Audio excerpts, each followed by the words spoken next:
everybody. Welcome back. YouTube.com/Geek Aloud. This is the Gaming Enforcement Agency and episode 100. As always, second slotting it. Unky Dunky, how are you this evening, my friend? Yeah, fellas, man, I'm doing very, very well. Episode 100, let's do it. I love it. Perfect. And third slotting it as usual. Bully, how are you down there, sir? Doing very well. Finally, I think we're at the end of the releases of the big games and my wallet can finally take a break. Oh, hang on. It's Black Friday. Damn it. You've been caught out, but we are on duty. First things first, this evening, to celebrate the 100th episode, Ace has got a message for us from the bar. Over to you, Ace. 95, 96, 97, 98, 99, 100.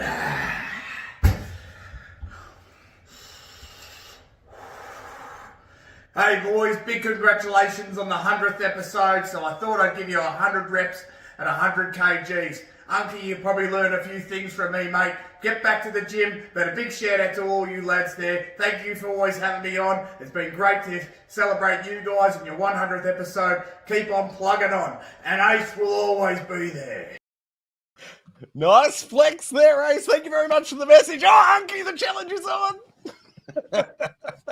And of course, Ace will be back in a future episode, no doubt. But for this episode, what we have is games, interrogation, and deliberation. There are 5 games this evening.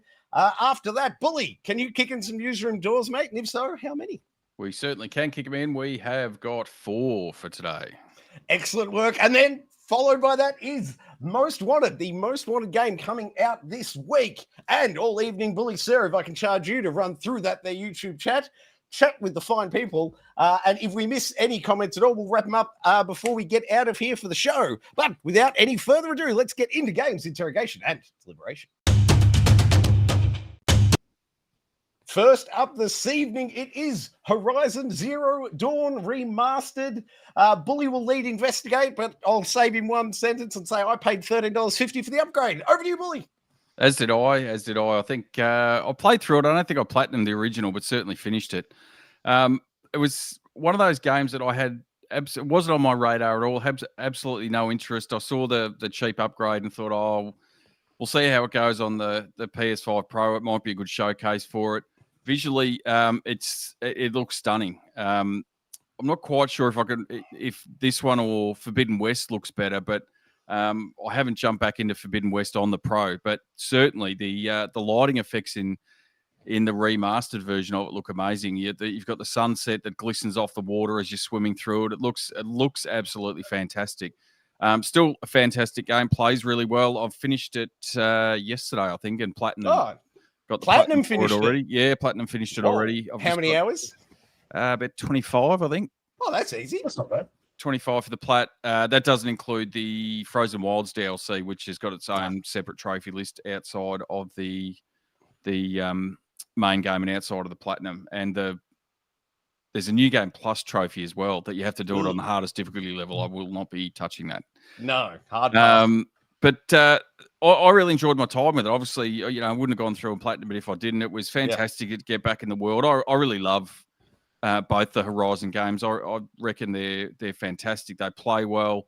They've got not this story in the first one's not quite as interesting as the second one, but it's certainly up there. I don't know why you're laughing. I like it. That's quite the slam. The story. The second one's atrocious. Oh, I like the second one. Just too many whinges. Way too many whinges for me. Oh, maybe, but I didn't mind it. But you can see where the second one gets to with the base that they've got going here, and leaves itself open for many future iterations going forward. Is that a leaf pun? Is there what? Leaf pun. Sorry, ignore me. No puns intended. The downside of the remastered version, there was quite often, especially when you were fast traveling to a new area, the sound of the background NPCs was off. Like it sounded like they were talking in a cave or a bathroom or something. It just had this tinny effect to it that you'd listen to them, and it probably lasts 30 seconds to a minute before it had sort of realized what was going on and where it was supposed to be, and then default back to like a crowded marketplace or whatever. So I had that pretty much every single time you'd fast travel somewhere. And then even occasionally when you went into a new settlement or town for the first time, you get that as well, which was, it sort of really broke the immersion of the game and took you out of it pretty quickly. That sounds like, correct me if I'm wrong, but that sounds exactly like Days Gone when it launched. Remember before they dropped that first patch a day or two in, Days Gone had that. It sounds like the same issue. No, well, I don't think I think I only played Days Gone about 2 or 3 months after it released. So they patched out all that sort of stuff for you. But, what's it? 3 weeks it's been released now. So surely I can't be the only one that's experienced that sort of audio glitch. And I'm surprised they haven't gone back and fixed it, to be honest with you. The other thing, despite how graphically good it looks, there is some artifacting in there where it's sort of you'll get some clipping or you just get some random like you'll be looking at a tree or something and then it'll divert back to almost like an oblong type strange polygonal shape. Only lasts a second or two, but again, I'm not sure. Again, is that on a fast whip of the camera? No, that can be you just running along, looking forward. Oh, okay. And you sort of get that. So very minor in the whole grand scheme of things. As I said, I've really enjoyed it. It was, as I said at the start, not on my radar in any way, shape, or form. I had no intention of going back to it other than it was a cheap upgrade if you've got the PS4 version and thought, well, you've got the nice new shiny PS5 Pro. I wouldn't mind seeing what they could do with it, and it certainly turned out pretty well. Looks for the most part pretty good with those, apart from those couple of minor annoyances, and really enjoyed the game. Have you guys jumped back to the remastered version? So for me, I'll just be brief, and I'll hand it over to you, Unky. For me, I haven't seen the issues you've described, Bully. I wonder off the top of my head if it's because I'm playing through a sound bar. Maybe it's missing it down to a 2.1 channel. Are you playing on your headphones? Because no, it's just through the TV audio. Oh, so stereo audio is doing it. Yeah. Oh, that's crazy. But I'm not listening to that, so who knows? Could just be a specific issue there. I haven't seen that tree issue you discussed at all. Haven't heard the crowd noises you were discussing. I haven't seen one bug with it. That being said, I'm only about 30 minutes, maybe 40 minutes in. I've been jumping around from game to game to game to game ever since I got the PS5 Pro. So yeah, I think with that sound artifacting, you need to really get into the bigger settlements where you've got more NPCs running around and there's more background noise and background voice, and it sort of isolates one of them out and puts it in an echo chamber. Effectively, is what it does. And and the rest of them sort of almost appear muted to some degree. Kind of like, what is it, The Last of Us, when you hit the detective mode? I can't remember what they call it in The Last of Us, but, because that sort of does that wash out of the sound thing, then comes back. And yeah, to second your point, man, I had no intention of playing this game ever again, but at the $13.50 price point, day one, PS5 Pro, I picked it up, and I'm very happy with what I've seen thus far, but only 30 minutes. Unky, your experience, please. Yeah, probably even less than 30 minutes. I reckon I'm maybe 15, 20 minutes. I jumped into my game from where I left off last time. So having finished the main game and I think halfway through the DLC, where the DLC was absolutely kicking my ass. So I got back in there not even knowing how to use the controls anymore, not knowing how to play the game, which is even more frustrating when you're fighting something that was already killing you before you knew how to play the actual game. But no, I was very impressed with the visual upgrade that it got.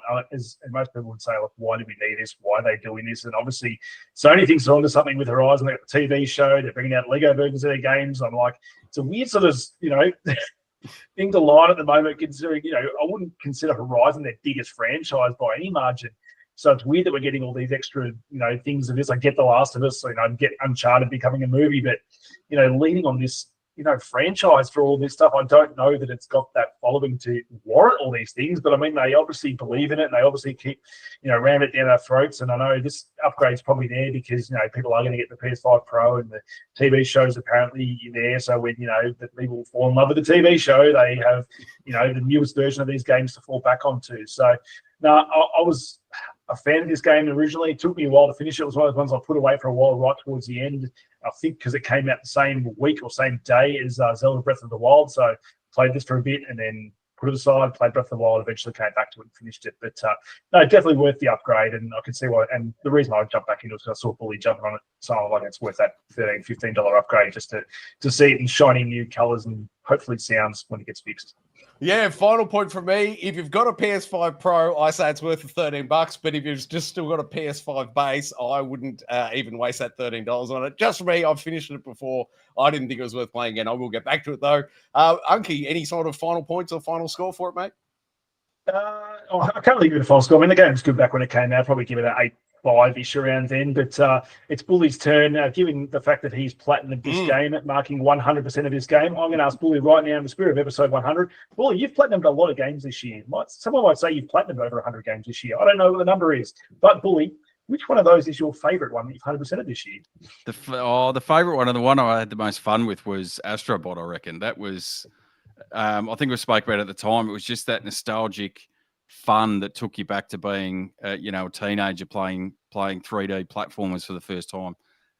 So in terms of the fun and enjoyment, I think that's probably the most fun I've had doing a platinum this year. I think I'm up to 58. Ooh, nice. You got a few to go hit the 100 for the year, mate. Just a few more to go. Well, I set out the year of the lofty goal of one a month, so I've more than that. Doing a bit more than one a month. So percentage of these games, how many of them are shit though? Come on, let's be honest. Out of that many, how many is shit? Come on. No, well, I'd say 5%. Okay. All right. 5%, because I sort of do a bit of background. We've done the best one. Which was the worst one to 100%? The worst one, I can't remember the name of it, but it was, I was reading the description, I read about it, which is how I come to the conclusion to play it, because I don't want to play a shit game just because it's got a cheap platinum or whatever. But there was one particular one that I read and I had a look at, and obviously read someone who was a fanboy or developer or whatever it is, I don't know. But it was basically a walking sim of like the Dark Ages, medieval England. And I thought, that's all right. You go through and, it seemed all right. Well, it literally took me 20 minutes, and all it was walking around a market square and finding about 15 little notes and then pop platinum. So that is the one and only. You're a disgrace. That's, to be fair, it was a mistake. That was the one and only trash bag, cheap platinum that I've had this year. Very good. All right, fellas, we will move on from the leading lady of Aloy over to my co-host from the other podcast I do. Over to Liesl for another thank you message. Hi, this is Liesl here from Troy's other podcast, The Rundown. Congratulations to G.E.A. on 100 episodes. Now we are. Thank you very much, Liesl. Appreciate it. Chelsea Dolphins Baseball Club. It's on YouTube. Go check it out. But this is Lego Horizon Adventures, and it's over you, Unky. I believe you're playing it on the PS5, mate. Correct. From one Aloy to another Aloy. This one's slightly cuter and a little bit more cartoon. No, I just wanted something shiny new to play on the PS5 Pro, and by all accounts, this thing, the thing it does best in my regard is probably the graphics and the sound. I think straight away, this is easily the best looking Lego game you'll ever play. The sound's really good as well. Initially, when you start playing the game, it is a lot of fun, but that fun definitely diminishes when you realize a lot of the levels are very similar. You are pretty much doing the exact same thing from level to level, even though it might look a little bit different. All you're really doing is, shooting your bow. This is the thing that annoyed me. This game, in all Lego games, you've usually got a ranged weapon and a melee weapon, and usually even like a dodge or something like that. For whatever reason, Aloy doesn't have a dodge or a melee weapon. All she can do is use her bow. So enemies will be coming at you, really fast, and all you've got to do is run away to then shoot your bolt. And when the other buttons aren't being used essentially for anything, so the circle, I believe, could be used as a dodge roll, which is what she's got in the main game. You could be using her staff as a melee, which would make combat way more varied and fun as well. But no, you're stuck with just the bow. Traps? No traps. No, there's sort of stuff in the world that you can shoot down and everything, and you get these items eventually in the game that are kind of random drops throughout the level. Like you'll pick up a bow that can shoot like multiple arrows at once, and that's limited to 20 shots. You might pick up a fire bow that's limited to 10. You might pick up an ice bow, and then you get different stuff like that. Or you can shoot fire through, so you can shoot arrows through fire, which will catch them on fire to then hit the enemies in their weak spots. You've got your what you call your focus you can hit, which will show the enemy's weak spots that you can target as well. But I mean, it does run a little bit dry, and I think maybe if you're playing this game in co-op and you're using some of the other characters you unlock as well, because it's 4 unlockable characters, including Aloy all up, and they've all got different weapons. Like Aloy's obviously got her bow, and you've got the other characters got, one of them throws a bomb, one of them uses a spear. I haven't unlocked the other one yet. So, but it feels weird playing a Horizon game and not using Aloy. So I find myself sticking to that bow combat, even though it's probably a detriment to myself and the, for the variety that I could be potentially having. But even if you could just flick between those characters while you're playing, that would alleviate some of that tedium with the gameplay. But the fact that you are locked into that character once you've started that level, you can't do anything else. So, I mean, yeah, it'd be a good couch co-op game. The game is very pretty to look at. It is fun. The controller does do the good controller stuff like Astrobot. It does feel like you're firing a bow and you feel all the vibrations in the controller. And it's very cool to see like all these, Horizon dinosaurs, Lego fight and all that kind of stuff. And they do cute things with the story and Lego fight and, kidify it to make it sort of a bit more kid friendly. But I think that's where it kind of falls. It's kind of like almost too simple for adults, but I don't know, like almost not kiddie enough for kids. It's a weird spot there where, I don't know, like my son doesn't want to play it because he's like, that's too childish now. And then it's probably made for someone his age. So he's probably more looking at like playing something like a Horizon now. So yeah, a weird one. There's no puzzles sort of to speak of in this game at all. Really, really weird. Like there's no really environmental stuff. All you're really doing is walking through a nice, pretty environment. There's barely any things to break in the levels to get studs. You only really unlock your gold stud at the end of the level every time, and there's no sort of exploring. You just have to finish the level. And as I said, every level essentially is fight some mini enemies, do a slightly bigger enemies, get to the air. Find a little middle area which will give you some chests, which will unlock one of those item things, and you go and fight a big boss at the end. And that's essentially all you do every single level. Can I ask, mate, is it like the Star Wars game or the Indiana Jones Lego games? Is it retelling the movies, but in this case, I guess, is it retelling the, first game DLC, second game DLC? Yeah, it's essentially telling the whole first game story. Okay. So, and it does do it well. Like knowing the Horizon story, like they do, it is quite cute. It is quite fun. The cutscenes are actually quite cool. There's no denying there's a lot of production value in this, and it looks really good. You can see what they're doing. It's just, I think they've just let themselves down a little bit in the variety of gameplay. Like literally, what you're seeing on the screen there is the battles, and that's essentially all you're doing. Like I like the Lego games because they do make you think. They've got the puzzles that break up the monotony of the stuff. The levels are really intricately designed to go back into and replay and then unlock the studs you haven't done by unlocking different characters. This doesn't have any of that. It's got no replay level functionality. Once you finish that level, you're done. You can't go back in as a different character and then replay it and get all the extra stuff, because essentially you can just get everything in that level from one playthrough. Like it doesn't take much going off the beaten path. If you're any kind of gamer like us, you know where you're going to go, so you'll check every corner before you move on. It's generally just a chest to find with some extra studs, which allows you to build up your home base at home, which I think you can see on the screen now. So you get your home base and you can sort of change the way it looks, and the further you go in the game, you unlock different ways to make it look. You make it like Lego City, you can make it like Ninjago, but all that's just cosmetic stuff. Like you're not really doing anything other than making it look different. So again, what's the point of it all? I don't know. Well, you've definitely... Sorry, mate, go. I was going to say, again, like I see the merit in it, but my head goes to something like this, like a new story based on Lego. I would rather see something like a Last of Us or an Uncharted. If you're going to do a linear-based game, do it like this, but then have it with like awesome set pieces, make it look really pretty.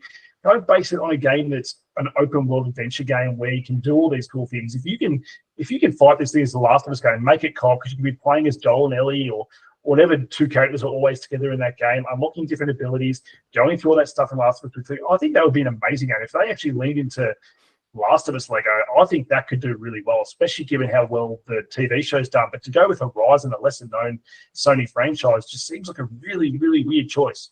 Is there a chance, do you think it was made predominantly for the Switch iteration? Like, would this be more logical playing it on a Switch, do you think?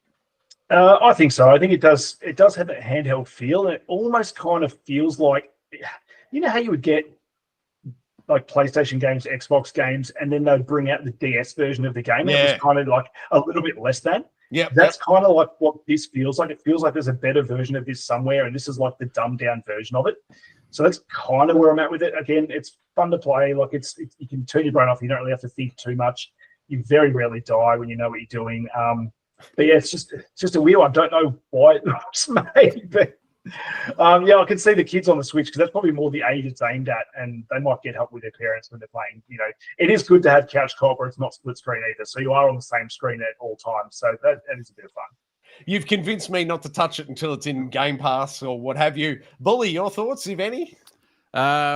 Well, I suppose my hesitance to start with was I think the price tag in Australian dollars was, depending on where you got it, 100 to 110 Australian, and I can't stomach paying that for a Lego game, despite how good some of the Lego games are.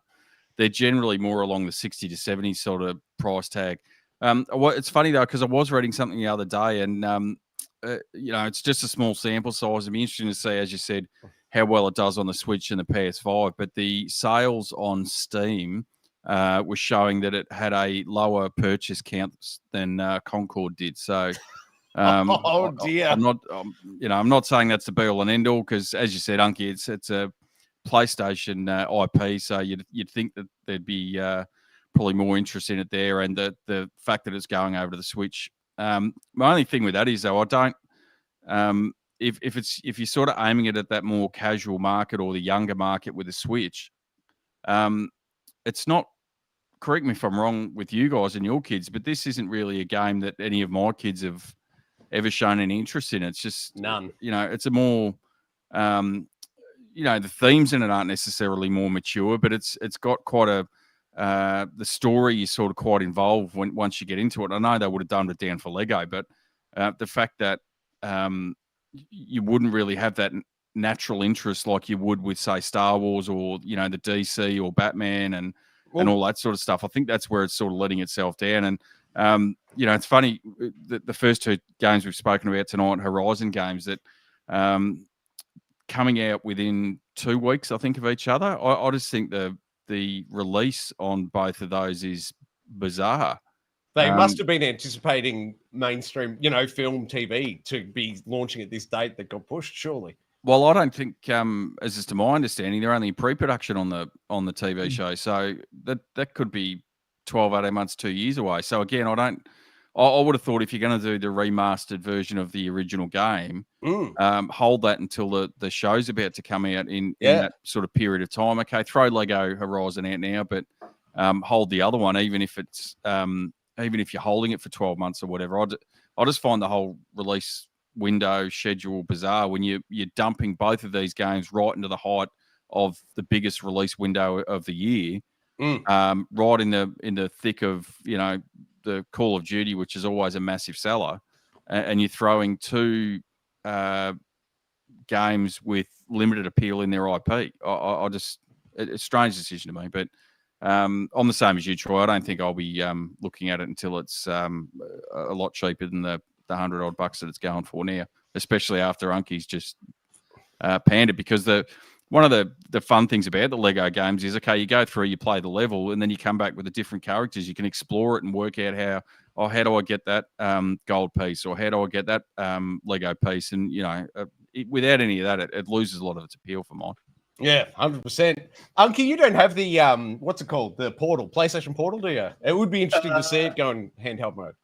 It's funny you should say that's going to be Unky's Christmas present this year now, especially now with its new update that has just got either today or yesterday, I think, as well. It's going to be able to stream some PlayStation games now as well, without actually having to get PS5 on. So, nice. It'll be interesting to see how it goes. But as for Lego Horizon, I think it's got merit to being a cheaper game. I think if you get on PlayStation Plus or even a Black Friday half price, I think it's a good little time you could play if you just want to even play online co-op or something like that. Like, I generally think I would have more fun with this if I had another character with me that had those different weapons and we could team up on the dinosaurs. I think that would be a lot more fun than playing it solo. Yep, absolutely. Slap a score on it, mate, if you care to, and then we will move beyond the horizon. I'll give it a 5.5. Ooh, that's more generous than I was expecting. Now, that was a pun. All right, let's move beyond the horizon now to Tagaro. G'day lads, Tagaro here, just giving you a quick message. So G.E.A. has raised the bat, hit the ton. Game Enforcement Agency episode 100, just wanted to reach out and congratulate all of you, particularly Troy, Unky, Bully, the ever-present Ace. Well done lads, great show, thanks for the entertainment, and hopefully many, many more to come. Alright, good effort, enjoy the night, have a great show, and we'll see you. And remember, like it, subscribe it, you'll never miss it. And we are back. Thank you very much, Tagaro. 1, for joining us in the chat very often, but 2, for sending in that video, mate. Greatly appreciated. What are we now? Game 3, if I'm not mistaken. It is a Squirrel with a Gun. And look out, guys, it's me. But I have played very little of this game because, believe it or not, it's a 3D platformer and it's not my strong suit. But I've got to give Squirrel with a Gun. Now, I'm playing this on the PS5, I should say. These guys get a shout out for not completely solving, but definitely the best accessibility feature for a 3D platformer I've ever seen in enabling you to turn on essentially the reticule where you land every time you jump. Bully, I know you've played it, mate. You probably didn't need to turn that feature on, but it's helped me significantly. I couldn't even get out of this opening tutorial level until I turned that feature on. You'll see me jump here, and that crosshair that comes on under the ground. What, Troy? You struggled with a platformer? No. True to form, the game is hilarious. I finally got my way out of the intro level and then into the open world. Bully or Unky, I'm sure one of you know this. I think, is this... it's either the engine of Goat Simulator or it's the developers of Goat Simulator. But once you get out of the intro level, you're into an open world area and it sings Goat Simulator at that point. Yeah, and I think that's the main part of it, is that you basically get let loose in this open world. You create mayhem, and you can see on screen there the golden acorn. That's the goal of the game, is to collect those, and you get the golden acorns by basically creating mayhem. I think one of the first ones I did was you come across a backyard barbecue, and if you manage to light the gas bottle next to the barbecue up and blow the bloke cooking up the barbecue, if you blow him up, you get a golden acorn. So that's the sort of gameplay you can look forward to. It's exactly as you said, Troy. It's right up that Goat Simulator sort of line. Just a bit of silly nonsense, really, and a bit of fun. And it does look quite hilarious when you start rolling around with a pistol as the squirrel, when it's 3 times the size of the squirrel. And I thought it was hilarious when you first get the pistol, but then when you get that first upgrade of the SMG and you let loose on the SMG and you start doing backflips, the game is absolutely hilarious. If it wasn't for my feeble old man hands and my inability to do 3D platformers, I would not be getting off of this game. Unky, I can't recommend this game to you enough, man. You will absolutely love this thing. This is an instant purchase. Bully, is there any chance I can trouble you for the price? Because I'm pretty sure it's relatively cheap. The digital version is on sale at the moment down to, I want to say, about 18 Australian, so probably 10 to 15 US. I did get the digital version, the physical version, which cost me a little bit more. I think it was about 50 when it first released. Yeah, it's. I picked it up on sale, but I was blanking on the price. But I'm glad I picked it up, and I know my boys are absolutely going to love this. They're big Goat Simulator fans. Look at this, Unky. How ridiculous does that squirrel look with that gun? Tell me that's not hilarity. It's hilarity, and it's been what I've looked at every now and again because of the Goat Simulator stuff. Like, my little fella and I just 100%ed the most recent Goat Sim Remastered as well. So that was after. Yeah, it was a lot of game time to unlock everything in that. But that was an amazing experience. But I've been trying to think of something that my little fella might want to play that's up that alley. And I looked at this and I go, that looks similar to it. And so to hear you guys say it sort of evokes that same kind of gameplay is singing for me. So one question though, because my little fella, he loves his outfits, he loves his different characters. Are there outfit unlocks or different character unlocks in this game? 100%. You get different top hats, different jackets and such. It's exactly what you want. You and your son, Unky, are absolutely going to love this game. Don't even hesitate, mate. Break out the credit card, pick it up now. I think Billy just said it was a Black Friday sale, so you probably got, the weekend to make the decision? No, I think it's in their November sale, so you might have for most of the month, I reckon. Yes, I absolutely highly recommend it. As I said, my platforming is not going to let me see it through to the end. Bully, did you get far through it, mate? No, that's on the backlog. I think I played it for maybe 4 or 5 hours, and just sort of, I don't think I progressed too far. It was fun just cruising around the world and shooting the agents. And one of the funny mechanics with it is, you mentioned before about the when you start shooting the gun and it throws you backwards, you start flipping around. You actually use that as a technique to move through the world. You can see it on the screen there, jump. where you basically shoot down at the ground. But I think later on, as you progress a little bit, you can actually shoot multiple times beneath you, and it keeps popping up higher and higher. So it's not so much a double jump as it becomes like a 9 times jump with how many bullets are in there. And does the gunplay feel good at all? Like, does it feel like you are getting thrown by a gun, or is there some kind of fun to the actual gunplay? It's funny. It's almost like a byproduct, to be honest with you, in terms of the actual shooting of the gun. at the enemies. It's almost a byproduct, but using it as a means of moving around the world, that's where most of the fun with it is, because it, like you said, it just throws the squirrel around all over the place, and you can reach higher places, or you can, shoot off to the side or whatever it is. Or fall in the lava. Or fall in the lava. 100 times, no less, Troy. Just for the show, you fell in 100 times, didn't you? Not because you're shit at gaming, but because an homage to the 100 episode. Indeed. Unky, I say it's a must play. If you don't suck at 3D platforming out there and you enjoy the Goat Simulator games, get this game, get all over it. It's 2 big thumbs up for me. Here's the outside area. This might even be the barbecue bully. But you can see the problem there, Unky. You've got to jump on the very narrow the umbrella pole and then climb up it to pop it out. It's all, very Goat Simulator, interact with 3D objects to unlock the puzzles. The crosshair there is on perfect display. Without that, I could not escape the first room. But I reckon that is the backyard you're talking about. Oh, the final thing I wanted to mention, see the R3 lit up over there above the squirrel's head and the acorn. It's bullet time, Unky. So, on Goat Simulator, when you hit right on the D-pad and it goes into bullet time, essentially.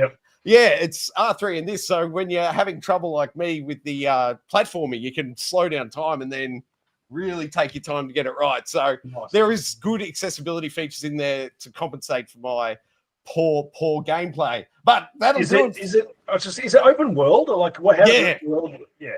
It starts at tutorial level. That's just kind of like a factory, but you climb out of the sewer and then you pop up in sort of this suburban area. And it's open. It's gated off. You got to progress. What is it? I think you need X amount of golden acorns or whatever to unlock the next thing. But highly recommend this game. Absolutely love it. If you like silly games, you'll be all about it. Tigara's just thrown that. It's the move for the R3 is called the squirrel grip. Perfect. I love it. All right. Before we move on to game 4, we are going over to our friend Tony Herdman has also sent in a thank you message. Over to you, Tony.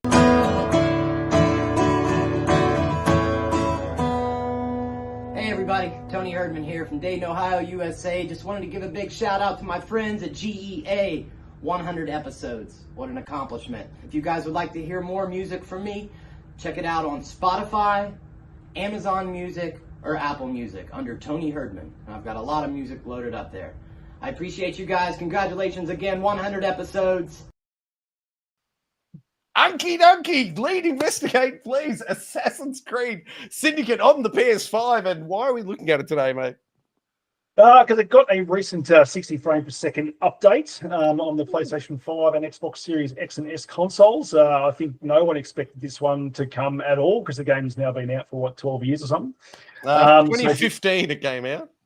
Yeah, Jesus. So it's been out a long time, and I'd always go back to it. It was installed on my PS5 before getting the PS5 Pro. I'd always jump back in, and because it's such a good-looking game. Like, regardless of it running 30 frames per second, a really good-looking game. One of my favorite games with the siblings where you can flip between the two, and I just really enjoyed this game. I've always just hoped for that 60 frames per second bump, and it finally got it. My only caveat is, for whatever reason, strange bug, is that although the game runs at 60 frames per second, all the clothing on your character still runs at 30 frames per second. So it looks really weird. It almost feels like the game's having frame jumps when it's not. It's just your clothing causing that thing. And I cannot deal with it, to be honest. I'd almost rather play the whole game in 30 frames per second than have my clothing just do this weird, like, it looks almost like watching Spider-Verse, but I'm not. So it's a far less enjoyable experience. So for something that I was really looking forward to, I wanted to jump back in and really, dive deep into that game and maybe even finish it. Right now, I'm going to wait for the patch on top of the patch that hopefully fixes that. But in doing some Googling back in the day, I think on PC, they had very similar issues where the game would run at 60, but the close would also run 30 frames. And I think people figured out a way where they could jump into the code on the PC and actually just take out a bit of code, and then it would be fine. It would work. So why people at Ubisoft can't figure this out on a console? They even had trailers for this as well that were showing that it was going to be 60 frames, 4K, and they're proud of it. It's not just like a silent drop. They had trailers, and then for it to have this weird little issue, I think it's real strange how they don't pick up on this before they release it. I don't know, but I think they had their they had their entire QA department working on X Defiant, so they weren't available. According to Ace, the same wardrobe department's been looking at your shirts and clothing as well, Unky. That's a. Because I don't have a fancy 4K camera. So I'm coming at this one from the other side entirely. Back when this came out, what did I say, 2015, I was so over the old Assassin's Creed formula. This is the one, I played it for half an hour when it first came out and just bounced off. I was done with the old formula. And correct me if I'm wrong, Bully, I reckon you'll know this. The very next game was where they flipped the format on its head and went open world, yeah? Like, the modern day Assassin's Creed. Yeah, that was Origins, yeah. It was the one after this. They took a year off, 2 or 3 off. year, 2 or 3 year hiatus, and then come out with Origins. Yeah, so for me, this is an absolute treat. I was never expecting to go back to this game. The patch came out. I put it in the PlayStation, put it on, started a fresh game. But as I said, I'd only played half an hour. It's run at 60. It's run at 4K. And it's been so long since I've played an old school Assassin's Creed game. I'm in. This is my current game. I'm going to play this. I reckon I'm going to play it all the way through. And I picked up the gold edition or whatever back in the day. So I've got all the DLC and everything sitting there for it. The clothing, Unky, like I understand what you're saying, but it doesn't bother me because I don't know if you blokes have tried it, but Bloodborne running on the PS5 Pro with the PS4 enhancement doohickey. Now, I've never seen that game look better, but it is stuck at 30 frames a second, and it is horrendous. So by playing Bloodborne first and then coming into this, I thought this was an absolute dream come true. So this is me for the week, I reckon. I'll be all about it. Bully, I was just going to ask, you mentioned the 60 frames. Does it have a graphical update as well? It's 4K 60. Yeah, okay. Yeah. Might be worth jumping back into then. I'm the same as Unky.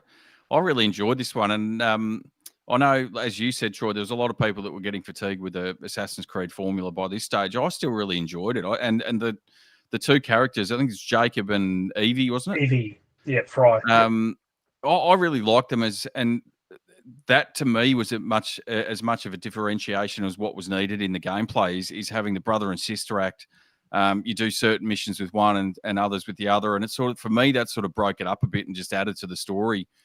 Yes, it still had similar sort of gameplay, but it's funny because there was one of I think it's Assassin's Creed 2 that did a remastered version on the PS4 that I tried to jump back into about 12 or 18 months ago. And I think that was 3, wasn't it? Assassin's Creed 3? There's 3 as well, but there's also the Ezio collection that came out as well. But the only thing that was the traversal was really difficult to get back into. So I assume that there's been no tweaks in respect of how they traverse through the world and, the up and down the sides of buildings. That was the difficult bit to get back to after you'd played those more open world ones, Valhalla and Origins, etc. You've picked it like a snotty nose. That is my only hang up with this game. And it's the fact that I've got to hold R2 constantly and then it's X and circle for up and down. It is absolutely killing my knuckles. But I wish they'd do, what is it?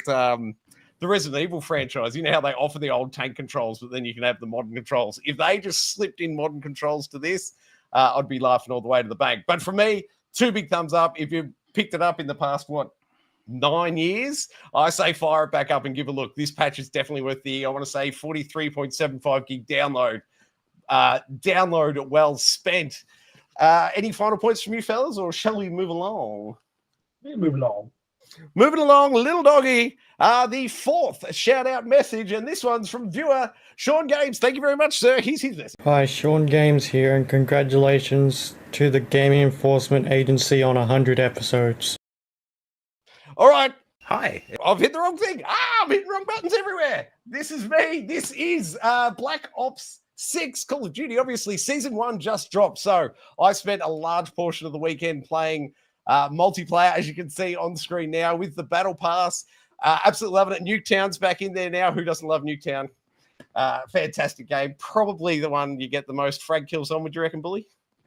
Yes. Especially now that I've worked out you can get you've got the trip mine as one of your things, but your secondary lethal weapon, I found a blast pack. So basically operates in the same way. So you can You can set yourself up, line up a mine and a blast pack behind you, and basically it just takes out anyone and everyone, especially if you're getting the hard point. Loving trapping up the hard points and waiting for the opposition to come in and get blown to smithereens. It's a lot of fun, and I know we covered it extensively previously, so it was really just a quick shout out. Season 1's out, and I think it's well worth, what is it, the 15 or 17 bucks or whatever it is for the season pass. Did either of you blokes venture into season pass land for this year's Blops? I didn't. I just want to know from Bully though, because we were having those issues when we reviewed it last time with the multiplayer and the people's staying a little one. Has that fixed itself yet, or the aim? So you said you can aim it look like you're getting shot and you shouldn't be getting shot. Has that fixed itself? Well, one of those will be in the news story, but the leveling on the right-hand side as you're getting into the game seems to have fixed itself, but the daily missions are a bit hit and miss still. So sometimes you'll come in and it'll show where it is up to date. You've done, 4 or 5 or 6 of 10, whatever it is. For each of those, you'll come in, you'll jump out, come back in an hour later, and it'll be back at 0. You play one game, and then it puts it back to where it was again. So there's still little glitches like that. It's not game breaking anyway, shape or form. It's just sort of more of an annoyance than anything. But I will get into that shortly in the news, that there is, for mine, a massive bug that seems to have infiltrated its way in. I did finish the campaign though. The campaign was well worth shouting out about. Loved the campaign. Best one played in a while. I've finally done one more mission, and I suffered through the mansion bit, got in, played through the Bill Clinton level. That was a heck of a lot of fun. I love the stealth options up top. Phenomenal game. I was going to say, the only thing I wish with the multiplayer was, so as you mentioned, you can choose just to do Nuketown as your map, or you can choose the other ones. It lets you choose your game modes within that. I'd really love an option to be able to pick the maps that you want to play. So there's out of those, whatever there is, 10 or 12 maps, there's probably 3 or 4 that I really enjoy playing on as a bit of difference, and the rest of them I just can't stand. So when you sort of start going into it, you go, I don't want to play on that map. I don't want to play on that one. I find myself just going back into Nuketown all the time because I know that it's a map I like, and the limited time that I sort of jump into it, I just want to be able to jump in, play on a map that I want to be able to play on and enjoy, and then sort of jump out again. Whereas I still don't know why it hasn't been introduced. It makes no sense to me. Activision are slipping, but I love the Battle Pass. I reckon it's worth the money. I say go for it. All right, the final message from the viewers is, this is a blast from the past me. If you're an old school Geek Aloud fan, 9 years ago, we did a podcast just called Geek Aloud, and my friend Ioannis from that show has also sent a congratulatory message. Over to you. Hi, it's Ioannis here from the original Geek Aloud podcast. Really excited for you all for the 100th episode of G.E.A. This evening. Big milestone. Congratulations. Thank you very much, EO. I appreciate the message. Bully, get on those shoes, tighten the laces. Let's kick it in newsroom door.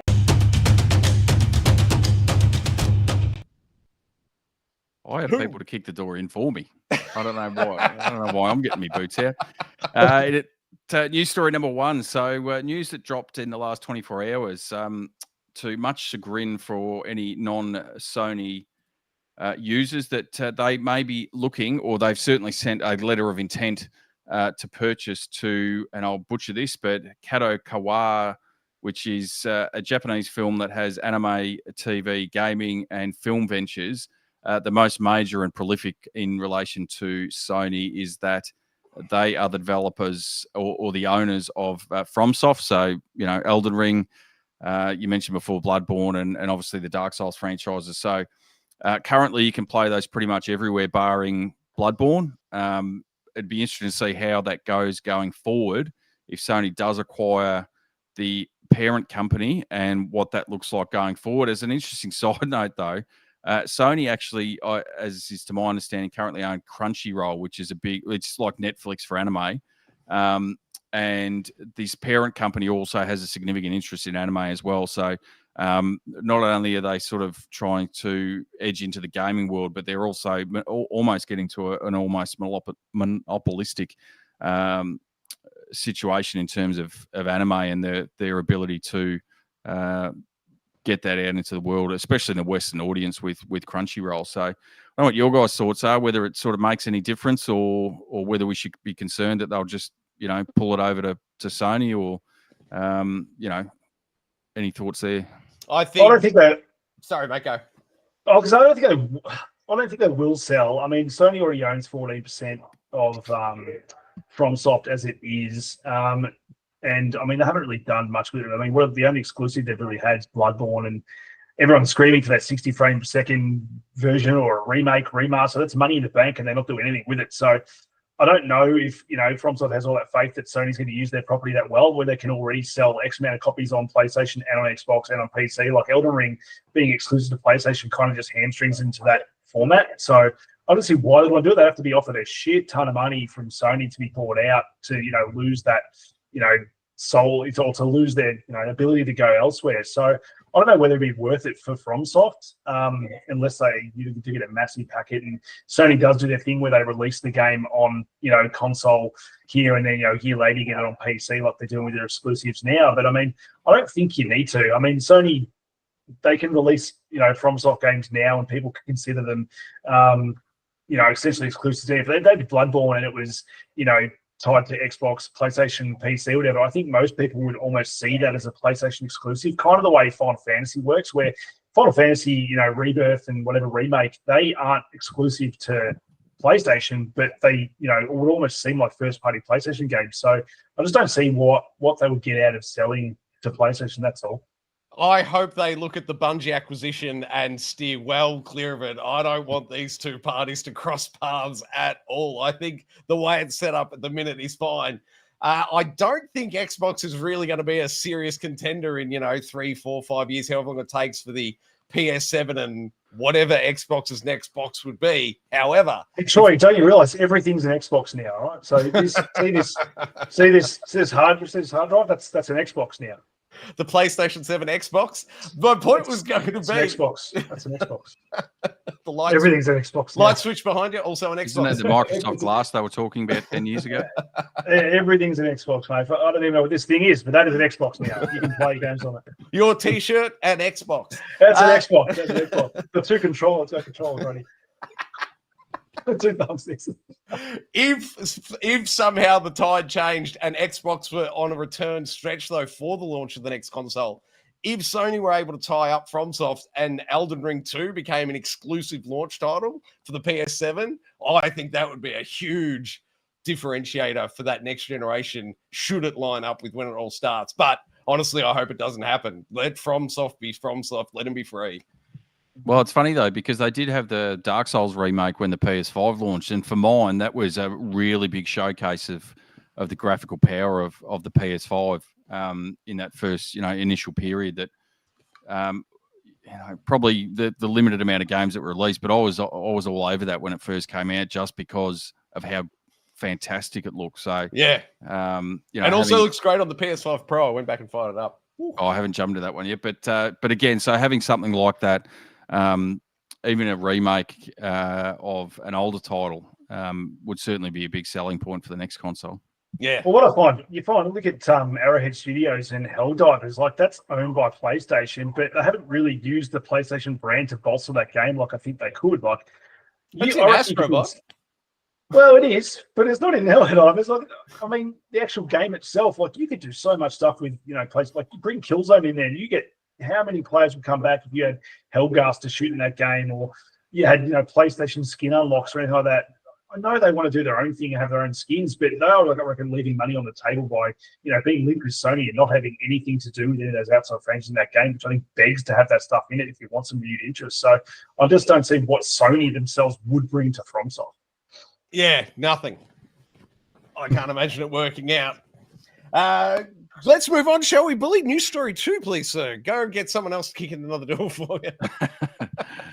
News story 2, and back to Black Ops, and this is what I was talking about, Unky. So there's a glitch in Nuketown itself that basically, for some players, for those that are unfamiliar with the map itself, there's two houses on. It's a very small map. There's two houses on either side, and a couple of buses and a truck in the middle. You can traverse from one side or the other very quickly, but the glitch that has been occurring on a fairly regular basis. I've been a victim of it. You can see it through the kill cam. The two vehicles in the middle, so the bus and the truck, in effect disappear for some players, so they can see through it. And it's something that you, even if you could see it and they were there, you can still shoot through it. That's the way it's set up mechanically, which isn't an issue. When you can't see, when you can see through it and you can shoot through it, you can basically pop yourself on one side. You can see the other team rushing from one side to the other and just pick them off. And I've got, as I said, I've seen the kill cam of it. It was the first I'd heard about it, and then I sort of did a bit of digging around, and it seems to be a fairly common occurrence, along with there is not just those vehicles, but some of the outer walls on those houses are also disappearing as well. So there's some players getting a massive advantage fairly early on, which I would have thought that would have been high on Activision's radar to be patching that, because it basically, in effect, breaks the map. And it'd be interesting to see, A, if you guys have had any experience with that in the multiplayer, and B, does it affect any of the other maps? From what I've been able to see, it doesn't, but that's not to say that future updates or patches don't initiate that into other maps, which is, headache-inducing at best and rage-quit-inducing at worst, I suppose. My first question before I answer, do you know if this is platform-specific? If so, which platform? Or can it happen anywhere? No, I believe it can be anywhere. Okay. So it doesn't matter what system you're playing on. That glitch is within the game itself, as opposed to based on a system design or fault. Yeah, I reckon I'm between 40 and 50 Nuketown maps deep since it dropped, last Friday. I've given it a fair run for its money. I haven't seen that glitch you've described, not once. Not on any kill cams and not first-hand experience. So, well, it's funny because news to me. There's a few times that I when you get killed and you sort of go, oh, come on, this isn't right. But you sort of go, oh, okay, maybe they got lucky or whatever it is. There is one where literally I come around a corner, and the one that I made it a focus for me was I come around a corner. There's no way. There's no one else around. And you watch the kill cam and you can see as I'm tracking across the front of the bus, he's just going like that. And you can see him tracking where I'm running to. And it was just plainly and absurdly obvious that was what was occurring. My first thought was that, someone's on a PC, they're cheating, there's a hack, whatever it is. And I know a lot of people throw that up when they get killed. Oh, he's hacking now. But this was just blindingly obvious that there was something wrong with it to that degree. So when you say you haven't seen it or been a victim of it, it's one of those things you may not know that you have, because when it replays on the kill cam, the bus is there. Like it doesn't show it from their point of view where there is no bus or no truck. Oh, okay, I misunderstood then. Right. All you would be able to know is that there is no way that they can track you. So as I said, he tracks me across the front of the bus, and then I dive, and the moment I dive, he drops the gun and starts shooting me on the ground. Like, it is just plainly obvious that it occurs. So, well, it seems to be a trend in video games, because going back to Squirrel With A Gun, like the reason Troy couldn't land those platforms is they were just disappearing. So it's happening in all the games that we're talking about. So I think, these people have to get things right and make sure these glitches aren't happening, because it's unfair for you playing Call of Duty, and it's unfair for Troy when he's playing any game with platforms. Any game that requires my thumbs. Bully, I wonder if maybe part of the reason I haven't seen it is because I've disabled kill cams in the menus. I wonder if conceivably that's avoiding me from some of these issues. No, I don't know if it'd be avoiding it, but it certainly would make it hard for you to pick up if you don't see the kill camera. It's going to be, like I said, bleedingly obvious that it's occurred to you, and you just sort of take it on face value that someone's picked you off from somewhere. Yeah, fair enough. It might be that you just have to jump into it and with the kill cam on and just see how it sort of plays out. I'm not sure. No, I refuse. I get to see the end of match highlights, though. Maybe one day I'll see it on there. Possibly let my fingers do the walking on YouTube and find a clip of it. Now, I need to just take a minute and find some tissues for News Story 3. Bully, tell us things. More than tissues, I would have thought. This has ruined your whole year, but I know the long-awaited VR for Hitman was I thought this was going somewhere completely different for a second when you brought up tissues. Thank God it's tissues and VR. Better than tissues and Vaseline. Hitman VR, which was supposed to be releasing in just a couple of weeks for the PSVR 2, has been delayed at least until mid next year. So I threw this in there, Troy. I did see it. As soon as I saw it, I knew you'd be bitterly disappointed that you wouldn't be able to be jumping into that Devastating. soon. But I think if you have played it on PC, haven't you? The Yes. VR. Yes, I'll mop up my tears in the PSVR 2, running through the buggery box onto the PC, playing Hitman World of Assassination in VR that way. And that is a thing of beauty. But I'm suspecting this will be slightly better implemented when it comes to the PS5. At least I'm hoping so. But I'm disappointed. This was my number one game to look forward to for the last half of this year, and now it's just slipped away. And when they punt it 6 months, happy issues to sad issues very quickly. When they punt a game 6 months, I start to think it's going to get cancelled before we even see the light of day. I reckon there's every chance this is never coming out. I'm terrified. I hope it does. One of the best games ever. All right, Bully, enough of my tears. Let's move on, shall we, to something a little bit more exciting. Some Jeff Keighley action, I understand it. Yeah, so we've got the Game Awards coming up, and for those that haven't seen it, you can jump online and see all the games that have been nominated. The one, or the point of interest for me, and I threw this in there just to get your guys' thoughts, and as we get closer to the end of the year, we'll be putting together our game of the year as well. But the Game Awards have allowed remakes and DLCs to be nominated for Game of the Year. I'm a bit unsure of where to sit on that. Some of them have been fantastic. Elden Ring's already had its flowers. Well, that's one of them. Replace bloody Elden Ring with bloody Helldivers, for God's sakes. Come on. Yeah, well, I mean, that is one of them. But by Wait, right, did Helldivers not get a nom for Game of the Year? No.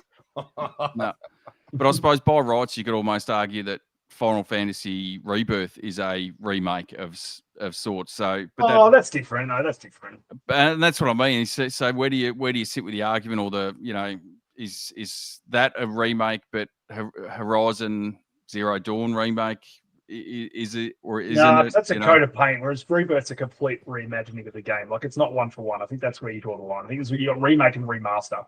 I think Horizon's more of a remaster. Where are you sitting on this, Bully? Oh, look, I'm probably on the probably purest side of remakes and DLCs don't count really, unless you're going that extra mile, like we've said with Rebirth. But if you're trying to squeeze another, gong for Elden Ring, I think you're just pushing the barrel a little too hard.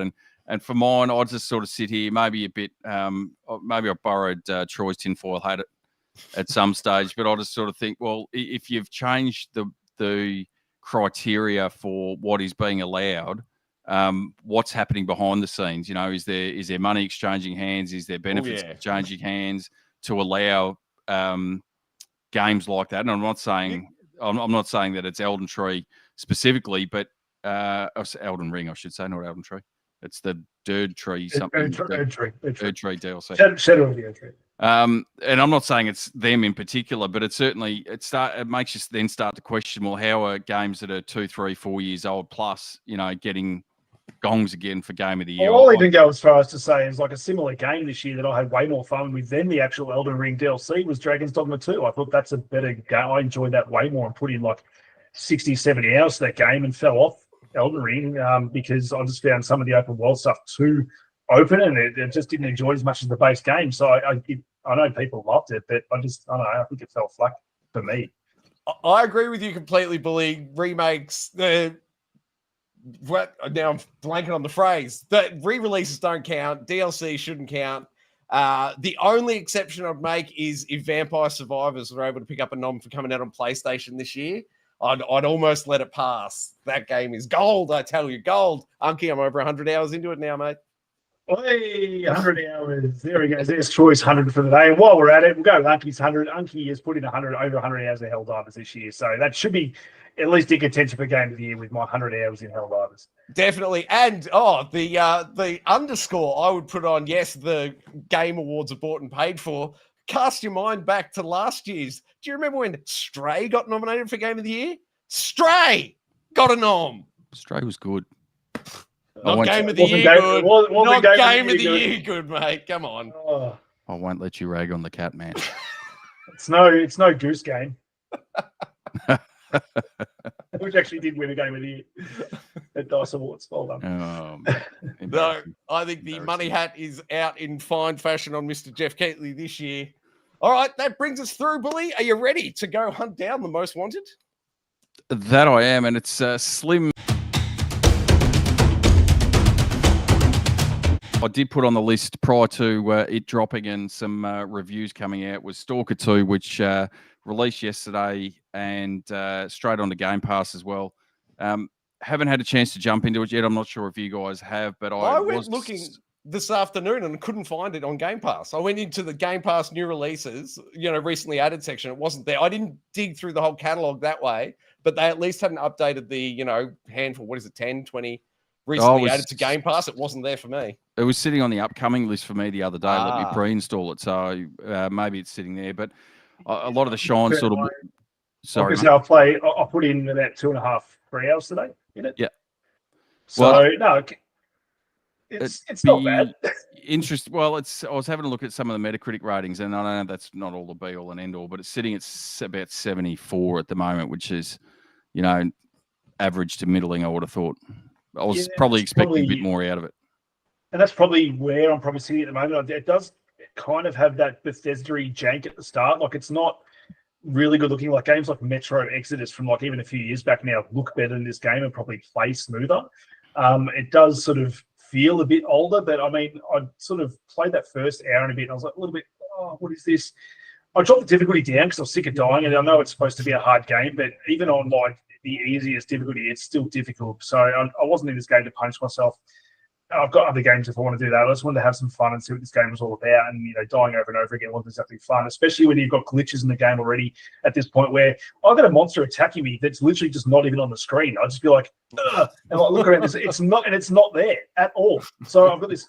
It's not part of the game. Like there are enemies that go invisible, and I fought them. You can sort of see their silhouette. This thing was just not there at all, and it was attacking me. I'm like, this is a ridiculous bug that it's got. But I know it's got a lot of bugs. I know it received, I think it was a 140 gig update on day one. Wow. So when I installed it last night, it was 140 gig download. So I think it was available in Australia as of 3 a.m. last night. And as Billy said, it was available to pre-download. So as of this morning, jumped on straight away and got in there. But I jumped back in a little bit more tonight and found that fun. And some of the side quests and the emergent gameplay is quite cool. And there was this, I'll just take you through a very early sort of scenario where you're asked by this one guy to go and get some money back from another guy, and he's holed up it's supposed to be at the water tower. So you go up to the water tower, and then all of a sudden there's a group of guys, like all with their guns trained on the shed, and they're yelling at this bloke to come out, give us the money, you swindle us, whatever. And they said, don't go to the door, he's going to shoot you. So you go around the side, speak to him. He goes, I know this guy's money. He goes, if you go to the top of the water tower and collect this thing, then, we'll discuss. So you go to the water tower, and there's a sniper rifle / assault rifle up there. And the enemy's down there that want you to kill him. And so I say, take the shot from up there, get him through the window. But you're like, well, this guy is going to give me some money if I finish this quest. So instead, I took out all the gangs of guys that were going to kill him, and then had him come out at the end, spoke to him, and got my share of the money. Now, you can also choose to kill him and take all the money, or you can settle your debt with the quest that you've been given and let him off scot-free. So it does have this player choice that I really enjoyed, and hadn't seen that sort of in a shooter for a while, where you get, that emergent gameplay experience in a quest where you get to actually choose what you do in the gameplay, not just a dialogue segment. So that bit was cool. I look forward to seeing more of that. Does it have the morality meter like a Mass Effect or one of the older Fortnite games?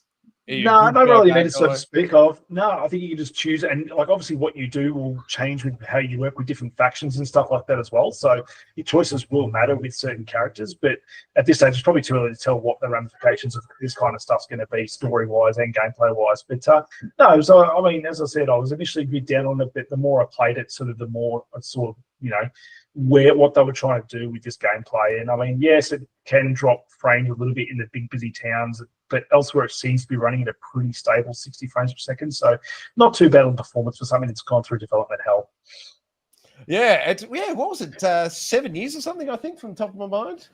And in the middle of a war as well, war zone. So they've done well to get this game even somewhat out, even though I know it's had multiple delays and was supposed to be out, multiple times this year. So no, good on them for getting it out, and yeah, obviously a big boom to Game Pass as well.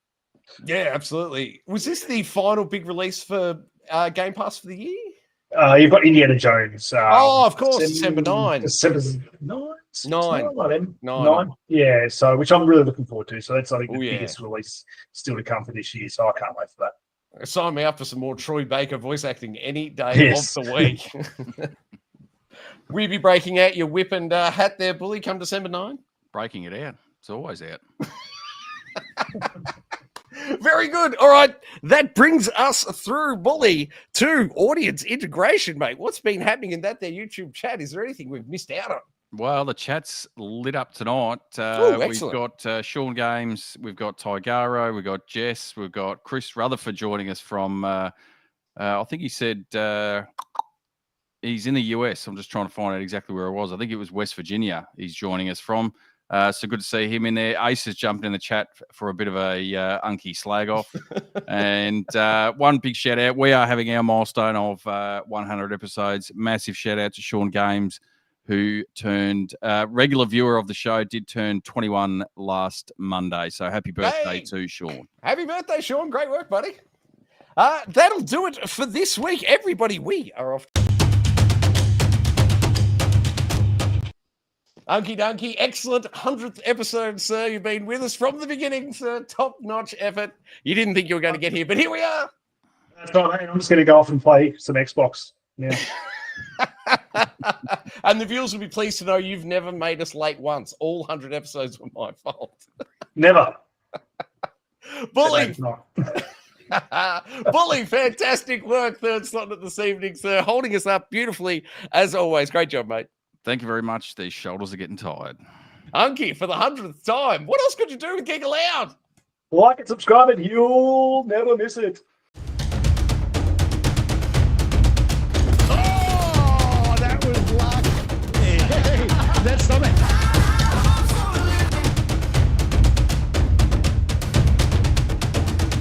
Oh! Old Uncle Donkey. Gee, Donkey.